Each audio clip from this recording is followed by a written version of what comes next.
Today at the International Volleyball Academy, we have prepared what you've asked for the most in the comments, serving. Today's episode is going to be packed, so let's get started. The serve is the first attack in volleyball. Anyone who doesn't respect this unwritten rule has little chance of achieving success in top-level volleyball. Let's first take a look at the masters. In elite volleyball, both men's and women's, there are essentially three types of serves: the jump serve, the float serve, and the so-called hybrid serve. We'll analyze them in detail in episode 25. However, in men's volleyball, the jump serve clearly dominates. But make no mistake, even 13-year-old boys are now able to master and use the jump serve in a game. Don't believe it? Here's the proof. These are clips from the national championship in the U14 category. The jump serve and hybrid serve are becoming increasingly common here, and we want young players to master the jump or hybrid serve as early as possible and not resort to the safer float serve out of caution.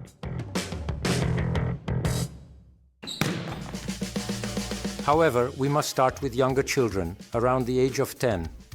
For a short period, we are forced to focus on underhand serves, but we aim to move to the overhand topspin serve from the ground without a jump as quickly as possible. Simply put, as soon as the kids master the basics of the attacking hit, we start working with them on the overhand serve. We already have the important foundation from the attacking hit. Besides the approach, which comes into play very soon, we have already learned the basic movement pattern of the hitting arm from spiking. Remember the archer stance?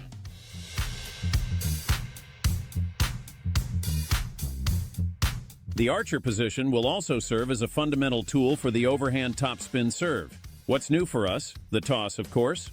It may seem trivial, but a proper toss is essential for a successful serve now and will be critical in the future when performing the jump serve in a competitive arena. For beginners, it's important to execute the toss with both hands. Why? This motion helps both arms move above the head, which is crucial for the future jump serve. Another similarity with the attacking hit is the contact point of the ball. You'll surely remember that it should be above the right shoulder or alternatively above the head. The same applies to the overhand topspin serve. To practice this, we'll use an exercise where the girls let the ball drop onto their shoulder first and later onto their head after the toss. And now comes the strike after the toss.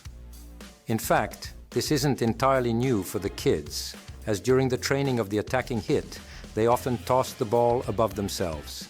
At this moment, however, it is a precursor to the overhand serve, which will be performed from the ground for only a short time before the jump is added. But let's not get ahead of ourselves. These still shots will remind us once again of the familiar archer position, because even here, for a quality hit, the arm must always pass through this position. The same applies to the opposite arm, which must rise above the head. The similarity between the overhand serve and the attacking hit is the reason why we start teaching overhand serves to children relatively early, and the same goes for the jump serve later on. However, one challenge still awaits us. It's the wrist action, which, as we can see in this shot, is not yet perfectly mastered. The final wrist snap is missing. And now let's move to the net. We start from a relatively short distance, say from behind the 3-meter line. It's important for the confidence of young children to experience successful attempts alongside the inevitable mistakes. From this short distance, it shouldn't be a problem for the ball to cross the net after the hit. Then we gradually move back beyond the 6-meter mark, which is also the length of the court for green and blue mini volleyball, which we will cover in the upcoming episodes. Once children master serving from this distance, they are ready to use it in matches of blue and green mini volleyball.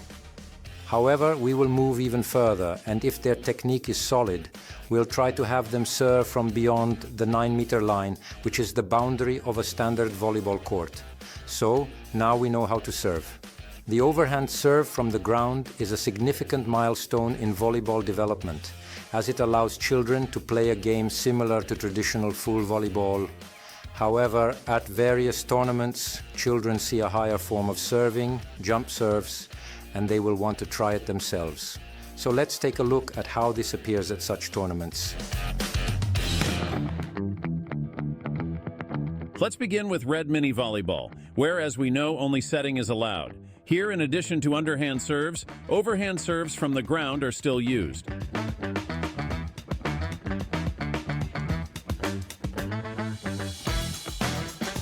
A similar situation can be seen in green mini volleyball, although underhand serving is gradually declining.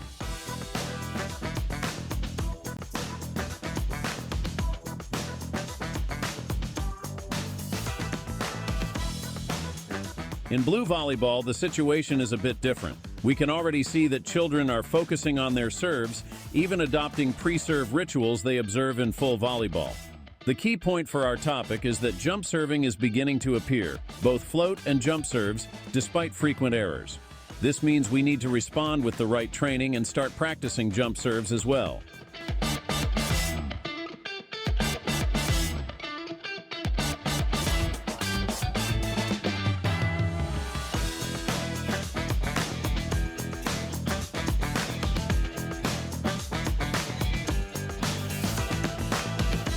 It's mainly the girls who are pushing towards the float serve in a jump. The first thing we focus on, once again, is the toss. For the float serve, the toss is predominantly done with both hands. However, we also need to prepare them for the possibility of jump serves, even though it doesn't yet dominate women's volleyball. Still, we are training these children for the volleyball that will be played in 10 years, and it's not unlikely that the jump serve will become as prevalent in women's volleyball as it is in men's.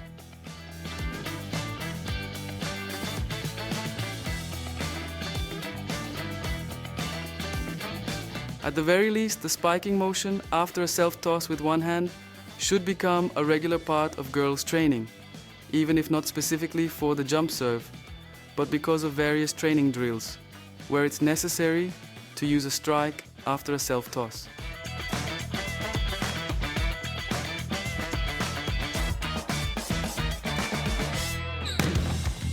We are now reaching the age when a child transitions from mini volleyball to traditional volleyball. Long-term competitions begin in the U14 category. 12 and 13-year-old children, regardless of gender, are capable of mastering the basics of both types of serves, float and jump serves. The more advanced players even combine the serves in the form of the so-called hybrid, but we will discuss that in episode 25. Even though not all children use both types of serves in matches yet, it is important for us that they have mastered the technical fundamentals. This includes the toss, the approach, the correct motion of the hitting arm, and the crucial wrist action. Now, it's time for a recap.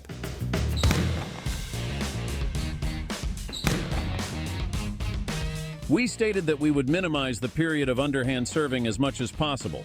We noted that as soon as children master the attacking hit, it's essential to quickly move on to practicing the overhand serve. We controlled the important aspect of a correct toss by having the ball land on the head. Then we moved on to the strike after the self-toss, and from there, we approached the net. We started with a strike from a 3-meter distance from the net and gradually moved back to 6 and 9 meters.